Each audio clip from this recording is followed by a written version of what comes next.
Breaking news చూస్తున్న SLBC టన్నెల్లో ఘటన జరిగిన నాటి నుంచి సహాయక చర్యలు నిరంతరం కొనసాగుతున్నాయి.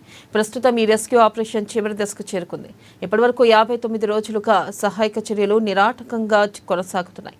అయినప్పటికీ ఇంకా 6 మృతదేహాల ఆచూకీ లభించకపోవడం విచారకరం.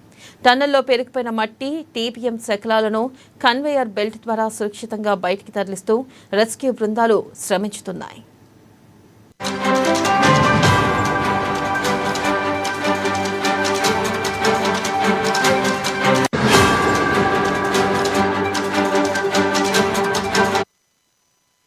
అయితే చివరి 20 మీటర్ల పరిధిలో మృతదేహాలు ఉండే అవకాశం ఉందని అధికారులు భావిస్తున్నారు. దీనిని దృష్టిలో ఉంచుకొని D1 ప్రదేశంలో నిపుణుల సూచనలతో మట్టి తొలగింపు పనులు వేగంగా కొనసాగుతున్నాయి. రెస్క్యూ ఆపరేషన్లో అనేక సాంకేతిక పరికరాలు, నిపుణుల మద్దతుతో బృందాలు పనిచేస్తున్నాయి. బాధిత కుటుంబాల కోరిక మేరకు రెస్క్యూ సభ్యులు మరింత జాగ్రత్తగా మట్టిని తొలగిస్తూ చివరి వరకు ఆశను కోల్పోకుండా ప్రయత్నిస్తున్నారు.